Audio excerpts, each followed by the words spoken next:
BC వర్గాలకు BJP కోసం పనిచేసిన వారికి ఖచ్చితంగా గుర్తింపు వస్తుందనేందుకు తనను రాజ్యసభ అభ్యర్థిగా ఎంపిక చేయటమే నిదర్శనమని పాకా వెంకట సత్యనారాయణ అన్నారు. విజయసాయిరెడ్డి రాజీనామాతో ఖాళీ అయిన రాజ్యసభ స్థానానికి బీజేపీ అభ్యర్థిగా కాసేపట్లో వెంకట సత్యనారాయణ నామినేషన్ వేయనున్నారు. విజయవాడలోని బీజేపీ రాష్ట్ర కార్యాలయంలో ఆర్గనైజింగ్ సెక్రటరీ మధుకర్ ఆయనకు బీఫామ్ అందజేశారు. కేంద్ర మంత్రి శ్రీనివాస్ వర్మ ఇతర నేతలు పాకాకు అభినందనలు తెలిపారు. ఇచ్చిన అవకాశాన్ని సద్వినియోగం చేసుకుంటూ రాష్ట్రాభివృద్ధి కోసం కృషి చేస్తానని సత్యనారాయణ తెలిపారు. రాష్ట్ర క్రమశిక్షణ కమిటీ సంఘాన్ని కూడా చూసుకుని వెళ్ళేటటువంటి ఈ 45 సంవత్సరాల సుదీర్ఘ రాజకీయ జీవితం కలిగినటువంటి నాకు భారతీయ జనతా పార్టీ అత్యుత్తమైనటువంటి సభకి నన్ను సభ్యుడిగా ఎంపిక చేసి నా యొక్క సేవల్ని గుర్తించడం ద్వారా ఈ సమాజానికి 2 స్పష్టమైనటువంటి సందేశాలను ఇవ్వడం జరిగింది.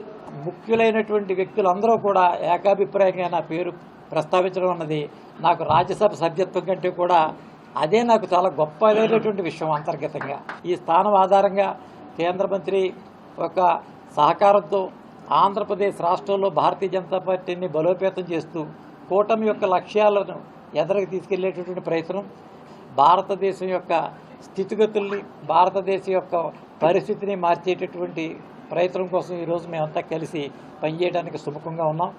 ఇవాళ భారతీయ జనతా పార్టీ ఆంధ్రప్రదేశ్లో కార్యకర్తల హవా నడుస్తోంది. ఒక సుదీర్ఘ కాలం పాటు పార్టీని నమ్ముకుని పనిచేసినటువంటి వ్యక్తిగా ఎన్నో అవకాశాలు వేరే మార్గాల్లో వచ్చేటువంటి పరిస్థితి ఉన్నప్పటికీ ఒక సుశిక్షితుడైనటువంటి కార్యకర్తగా సిద్ధాంతానికి నమ్మి పనిచేసినటువంటి కార్యకర్త పాకా సత్యనారాయణ గారు. పాకా సత్యనారాయణ గారు నేను 1990 నుంచి దాదాపు 35 సంవత్సరాలు కలిసి పనిచేశాం. ఇద్దరు ఒకే టౌన్లో ఉంటాం, భీమవరంలో. అనేక సంవత్సరాలు ఇద్దరు ఒకే మోటార్ సైకిల్ మీద తిరిగాం. మాది అన్నదమ్ముల బంధం. పాకా సత్యనారాయణ గారు ఎక్కడుంటే ఆ పక్కనే శ్రీనివాస వర్మ కోసం చూసేటువంటి పరిస్థితి మా గోదావరి జిల్లాలో. శ్రీనివాస వర్మ ఎక్కడుంటే ఆ పక్కనే పాకా సత్యనారాయణ గారి కోసం ఎతికేటువంటి పరిస్థితి ఉమ్మడి జిల్లాల్లో.